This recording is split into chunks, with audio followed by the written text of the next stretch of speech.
Buenas tardes, amados de Dios. Dios les bendiga nuevamente aquí como cada semana. Estamos compartiendo las buenas nuevas de salvación. Es un privilegio lo que el Señor nos ha dado y así seguimos nosotros también invitándoles en medio de la semana, día miércoles. Ahí está la notificación de nuestra clase bíblica que ha sido de mucha bendición. Así que vamos a iniciar con este sermón, esta palabra de Dios que me ha bendecido a mí. Espero que así como a mí me ha bendecido demasiado, el Señor también bendiga tu vida con su hermosa palabra.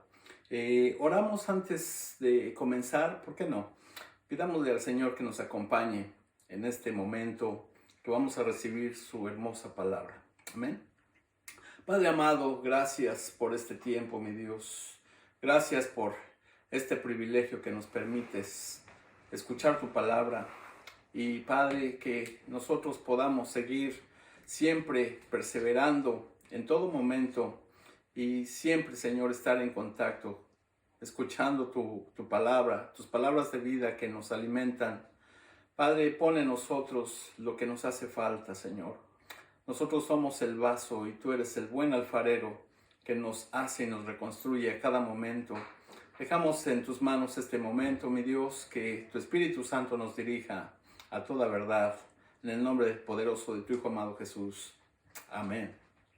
Os voy a invitar a que abramos nuestra escritura en el Evangelio según San Lucas, capítulo 18, versículo del 1 al 8. Y el título del mensaje de esta tarde se llama La macrotumía de Dios. La macrotumía de Dios. Se preguntarán, bueno, ¿qué es este título? Los voy a invitar que permanezcan y así como desarrollamos el tema, vamos a encontrar el significado de esta palabra, que es muy interesante y va a ser de mucha bendición. Evangelio según San Lucas, capítulo 18, versículo del 1 al 8. Dice de la siguiente manera en el nombre de nuestro Señor Jesús. También les refirió Jesús una parábola sobre la necesidad de orar siempre y no desmayar, diciendo, había en una ciudad un juez que ni temía a Dios ni respetaba a hombre. Había también en aquella ciudad una viuda la cual venía a él diciendo, hazme justicia de mi adversario. Y él no quiso por algún tiempo, pero después de esto dijo dentro de sí, aunque ni temo a Dios, ni tengo respeto a hombre, sin embargo, porque esta viuda me es molesta, le haré justicia, no sea que viniendo de continuo me agote la paciencia. Y dijo el Señor, oíd lo que dijo el juez injusto. ¿Y acaso Dios no hará justicia a sus escogidos que claman a él día y noche? ¿Se tardará en responderles? Os digo que pronto les hará justicia, pero cuando venga el Hijo del Hombre, ¿hallará fe en la tierra? Y esta es una hermosa parábola que Jesús, como decía allí el título, se las enseñó, se las compartió, tratando de darles el mensaje de la necesidad de orar. La necesidad de orar en todo momento. La semana pasada estábamos nosotros observando, meditando en ese hermoso versículo 13 de la carta de según San Pablo a Tito, en el capítulo 2, versículo 13, que decía, aguardando la esperanza bienaventurada y la manifestación gloriosa de nuestro gran Dios y Salvador Jesucristo. Aguardando esa esperanza. Y ahora estamos escuchando las palabras de nuestro Salvador, las palabras mismas de Jesucristo mismo, que es acerca de la necesidad de la oración en la vida del creyente. Qué importante es este pequeño detalle o gran detalle, la necesidad que tú y yo como creyente, como cristiano, hijo de Dios, tengo de estar en oración, en contacto con mi Creador. Bueno, y aparte de esto, dice allí, le agrega un ingrediente más, dice, y no desmayar.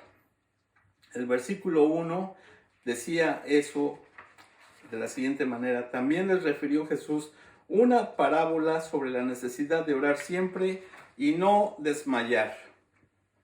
Y bueno, ¿Qué quiere decir con eso de no desmayar? En otras palabras, es no darte por vencido. No dejes todo a la deriva. No se te olvide que nuestra comunicación con el Señor es en base diaria, momento a momento. No podemos que nuestra vida venga la desesperanza. Por eso meditábamos hace una semana la necesidad de siempre estar en esa esperanza bienaventurada. Y dice allí en el primer libro de Juan, primera de Juan, capítulo 3, versículo 3, y todo aquel que tiene esta esperanza en él se purifica a sí mismo como él es puro. Entonces tenemos esa necesidad nosotros de purificarnos con esta esperanza y a no desmayar, como dijo Jesús ahí. Pero viene aquí el mensaje de lo que es la parábola en sí, y es muy interesante de ver lo que Jesús les está enseñando a sus discípulos de acuerdo a este mensaje hermoso que es la necesidad de orar y no desmayar.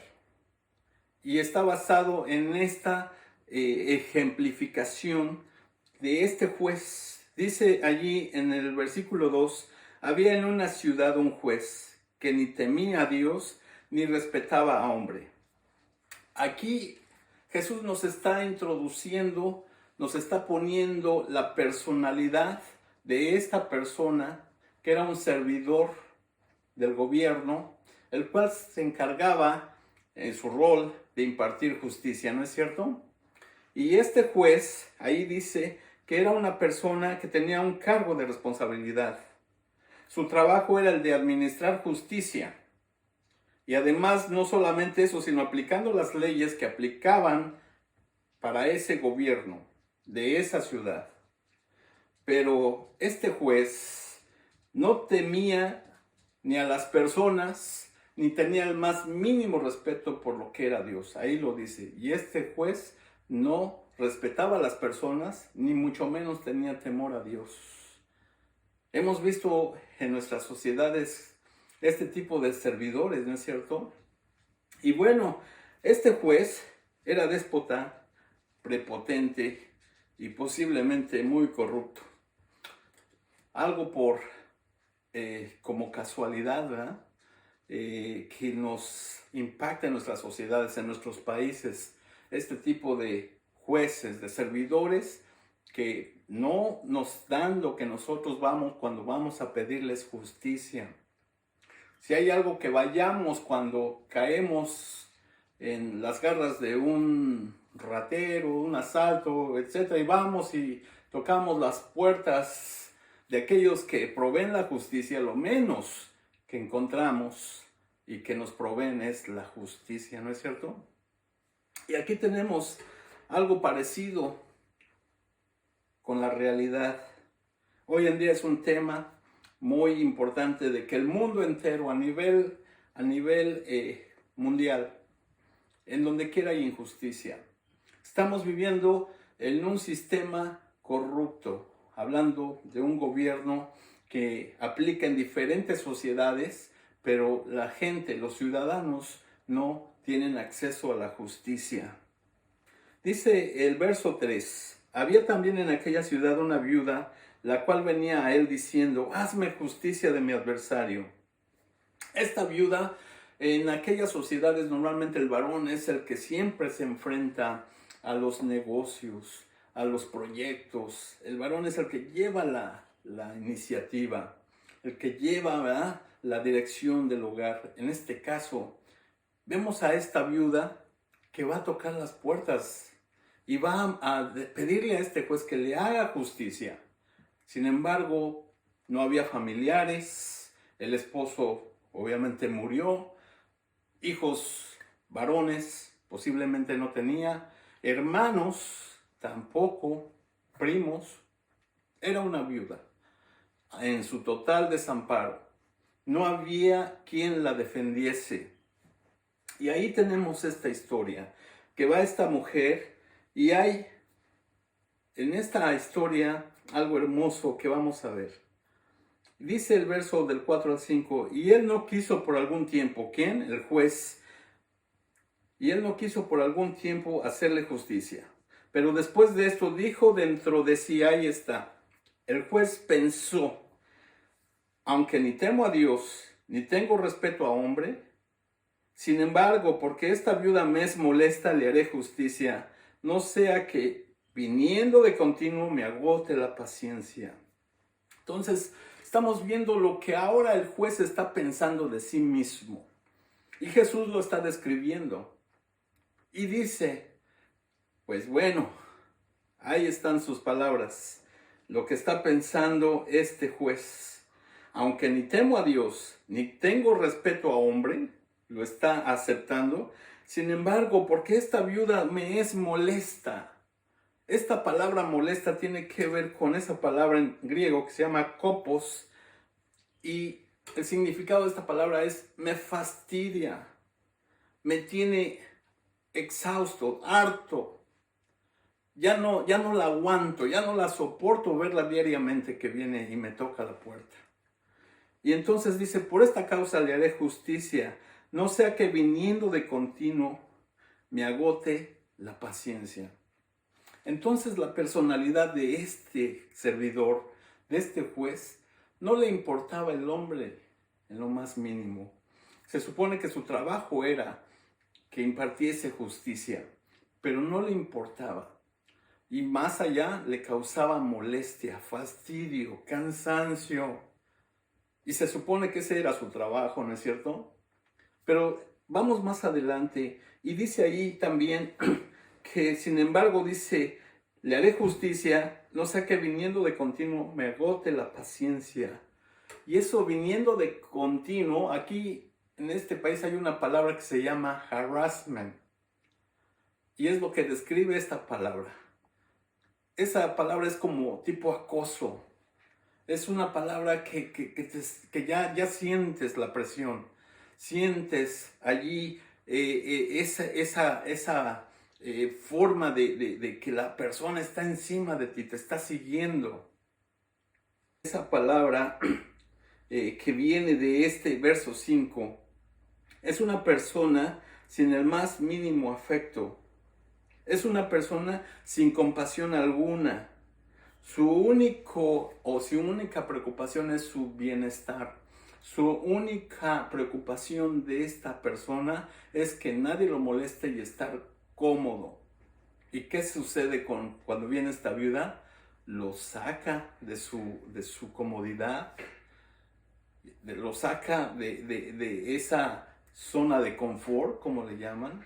Y finalmente, tiene que ver con esta palabra, es guapiazo, tiene que ver con esta palabra en griego, que es que esta palabra tiene que ver, esta mujer me está poniendo, dice, el ojo morado, el guapiazo en esta palabra en griega dice que viene de continuo. Es como cuando alguien le está pegando y del golpe se le puso el ojo morado.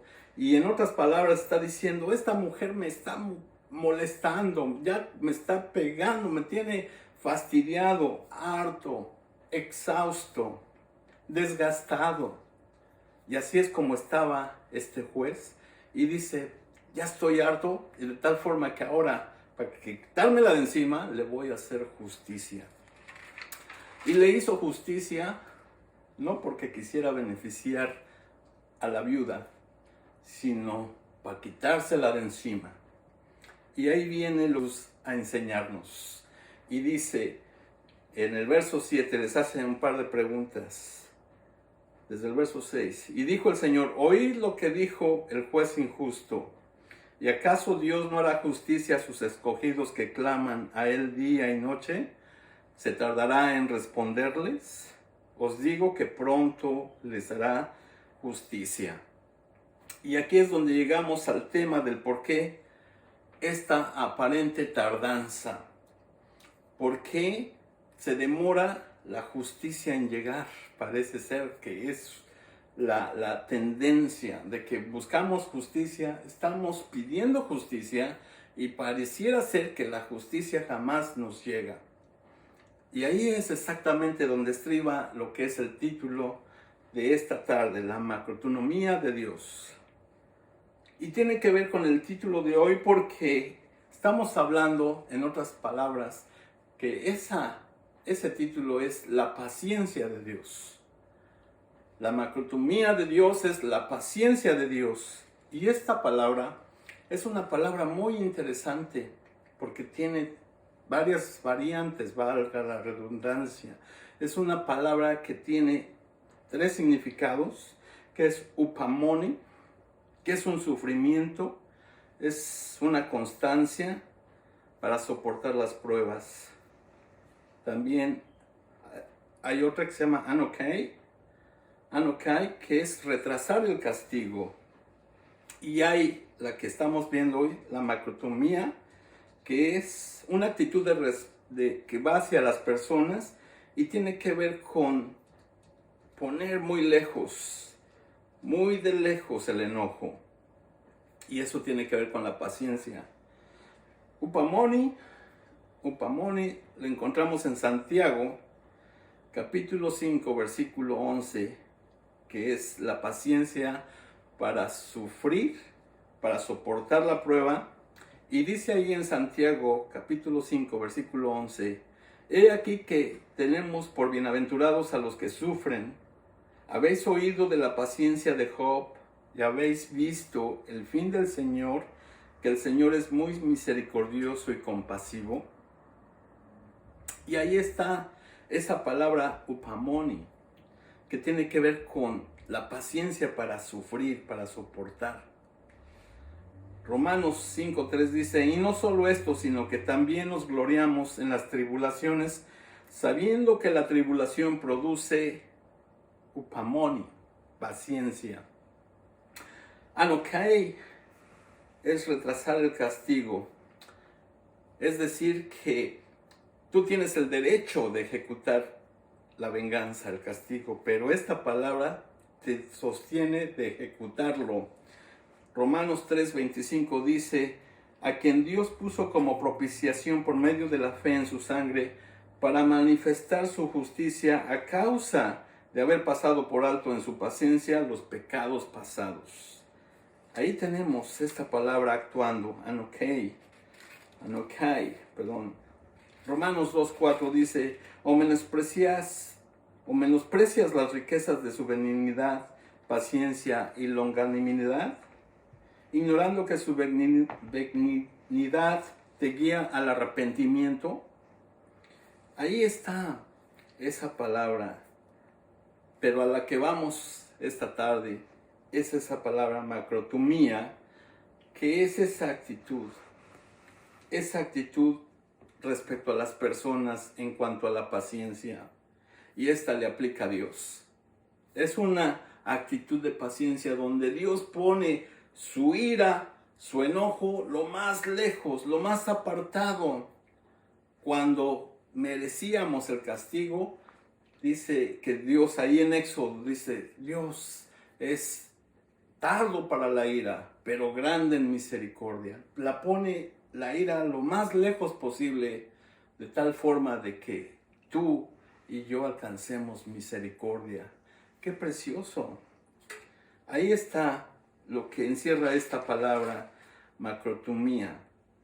En la carta a los Romanos, capítulo 9, versículos 22 y 23, el apóstol Pablo lo explica de esta manera tan hermosa. Y dice, y que si Dios, queriendo mostrar su ira y hacer notorio su poder, soportó con mucha paciencia los vasos de ira preparados para destrucción, y para hacer notorias las riquezas de su gloria, los mostró para que los vasos de misericordia que él preparó de antemano para gloria.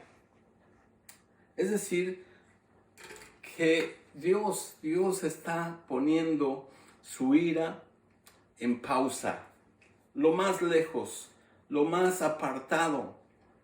Y esos vasos de ira, dice, los está dejando hasta allá, de tal forma de que ahorita estamos en ese privilegio de disfrutar y accesar a la misericordia de Dios. Pero ojo, va a haber un día, un tiempo una hora en que este lapso de gracia se terminará y lo que viene después es la ira. Se conoce como el día del Señor. Entonces, posiblemente para muchos sea demasiado tarde, pero mientras que ese día llega, porque va a llegar, estamos en esta pausa, en este periodo de la macrotomía de Dios, la paciencia de Dios, que no se ha agotado, es rico. Y vean por último, el apóstol Pedro nos explica la única y verdadera razón del por qué esta aparente tardanza. No desenfoquemos el tema de lo que estamos viendo, la justicia. Pareciera ser que se retrasa, como que nunca llega. Los policías siempre llegan tarde, es lo que hemos visto. Y así sucede, como que no hay justicia. Y la tenemos por tardanza. Pero vean lo hermoso, cómo lo explica el apóstol Pedro, del por qué esa aparente tardanza. Acuérdense lo que Dios, en este caso Jesús, les estaba preguntando allí en esa parábola, en el capítulo 18, ¿verdad? Del verso 5,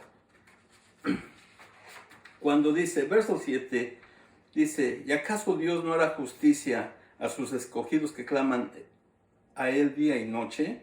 ¿Se tardará en responderles? Porque pues, aquel tiempo no difiere de lo que hoy sucede. ¿Se tardará la justicia en llegar? Pero escuchen cómo lo explica el apóstol Pedro, de la razón por qué esa aparente tardanza. Dice 2 de Pedro capítulo 3 versículo 9, el Señor no retarda su promesa, según algunos la tienen por tardanza, sino que es paciente para con nosotros, no queriendo que ninguno perezca, sino que todos procedan al arrepentimiento. Aquí está el secreto. Dios quiere que todos procedan al arrepentimiento. Y es por eso que su ira, su enojo lo pone lo más lejos posible. De tal forma de que tú entres, te arrepientas, aceptes a Jesucristo. Y ahí está diciendo, la macrotomía de Dios es la salvación. Él no quiere que nadie se pierda. Entonces vamos a ver por qué Dios está poniendo hasta allá, tan lejos como se pueda, este juicio. Dios quiere que todos procedan al arrepentimiento. Macro es que eso está muy, muy lejos, esa ira, el enojo. Tardo para la ira, para que muchos vengan a la salvación. Si Dios sí va a satisfacer su ira, pero antes va a satisfacer su misericordia. Ahí está el secreto. Es una gran verdad. Dios tiene estos dos caracteres. Está en este dilema. Por un lado está que tiene que aplicar su ira, pero por el otro lado está aplicando su misericordia. Las dos tienen que aplicarse, pero antes de que satisfaga su ira, primero va a satisfacer su misericordia. Luego entonces no va a haber nadie que diga, no, Dios conmigo no fue paciente, no, Dios fue injusto, no, Dios a mí no me dio oportunidades. No, Dios es justo y te está dando muchas y muchas oportunidades. Toda una vida de oportunidad para que procedas al arrepentimiento. Bendito sea su nombre. Vean y noten esta verdad aquí, en esta porción bíblica, en 2 de Pedro, que dice ahí que esa es la macrotomía de Dios, la paciencia de Dios, que no quiere que nadie, ¿verdad?, se pierda, sino que procedan al arrepentimiento. Pero inmediatamente en el verso 10 viene lo que es la ira de Dios. Viene el día del Señor. Y ustedes verán en los versículos siguientes, del 10 en adelante, en este capítulo 3 de 2 de Pedro, que viene la ira de Dios, pero antes está la paciencia de Dios. No quiere Dios que tú, ¿verdad?, no estés con Él eternamente. Dios quiere tenerte con Él. Dios quiere que nosotros estemos con Él. Para eso, en su paciencia, ¿verdad?, estamos nosotros decidiendo a recibir a Jesucristo como nuestro Salvador. Y el apóstol Pedro, inspirado por el Espíritu Santo, la última escritura que vamos a ver esta tarde, lo pone de una manera preciosa y dice: y tened entendido que la paciencia de nuestro Señor es para salvación. Es decir, si no te quedó claro con lo que acabamos de leer, dice el apóstol Pedro en el verso 15 de este hermoso capítulo 3, segunda de Pedro, dice: y tened entendido. Es decir, entiéndelo. ¿Cómo te lo explico? Entiéndelo. Que la paciencia de nuestro Señor es para salvación. Qué precioso tema, qué precioso mensaje, que el Señor no está esperándote con un látigo en el momento en que cometas un error para ajusticiarte, sino que en el momento de ese error el Señor aplica su paciencia y te seguirá dando oportunidad tras oportunidad. Pero ojo, no abusemos de la paciencia de Dios. En otras palabras dice Pablo, ahí en el libro de Romanos: ¿o qué? ¿Perseveraremos en la gracia para que el pecado sobreabunde? De ninguna manera. Entonces, ahí Dios nos está dando un precioso mensaje. Él es paciente. Él está siempre esperándote con los brazos abiertos para que procedamos al arrepentimiento. Regresando a la parábola de Jesús, en Lucas 18, versículos 7 y 8, dice: ¿y acaso Dios no hará justicia a sus escogidos que claman a Él día y noche? ¿Se tardará en responderles? Os digo que pronto les hará justicia. Diciéndolo Jesús. ¿Lo crees? ¿Tu petición por la justicia que estás pidiendo? Dice Jesús: os digo, te digo, que no tarda Dios en responderte a esa petición de justicia. Pero ahí viene la observación que hace Jesús. Cuando venga el Hijo del Hombre, ¿hallará fe en la tierra? ¿Cómo te va a encontrar Jesús cuando venga? ¿Te va a encontrar con un corazón expectante? ¿Te va a encontrar con esa esperanza en Él? ¿Te va a encontrar con tu confianza en Él? ¿Cómo te va a encontrar Jesús? ¿Hallará fe en tu vida? ¿Hallará que ahí estuviste siempre esperando y confiando todo en su palabra, en sus promesas? Esa es la respuesta que tú tienes. Nosotros oramos y pedimos que el Señor nos encuentre haciendo así. Amén. Oremos. Padre amado, gracias por tu hermosa palabra, que nos bendice, que nos da vida, que nos sostiene. Y este es un precioso tesoro, el encontrarte en la palabra, el poderte ver, el poderte conocer, Dios hermoso, el ver tu paciencia, que pones tu ira lo más lejos posible, de tal forma que accedamos a esta gracia, que vengamos en una actitud de arrepentimiento, mi Dios, y que volteemos hacia la cruz de Cristo. Señor, ponemos en tus manos nuestras vidas, ponemos en tus manos, Padre, todo lo que hacemos. Y Padre, perdona los errores, perdona toda falla. Mientras hay vida, hay esperanza. Yo te ruego, mi Dios, que aquellos que están en necesidad, tú, mi Dios, les des la justicia que ellos necesitan, les respondas a sus peticiones, a tus hijos, aquellos que están en situaciones difíciles, aquellos que han sufrido abuso, aquellos que han sufrido aquella injusticia de la cual ellos claman, pero los gobiernos no nos las dan. Y Dios, todo lo dejamos en tus manos, expectando tu venida para que tú establezcas tu reino, donde todos disfrutaremos gozaremos de tu justicia, mi Dios. Todo esto lo pedimos en el dulce y precioso nombre de tu Hijo amado Jesús, rogándote que a tus hijos en esta semana que comienza los acompañes, los lleves con bien y los traigas con bien, Señor. Y sobre todo, Padre, que tu bendición sean todos y cada uno de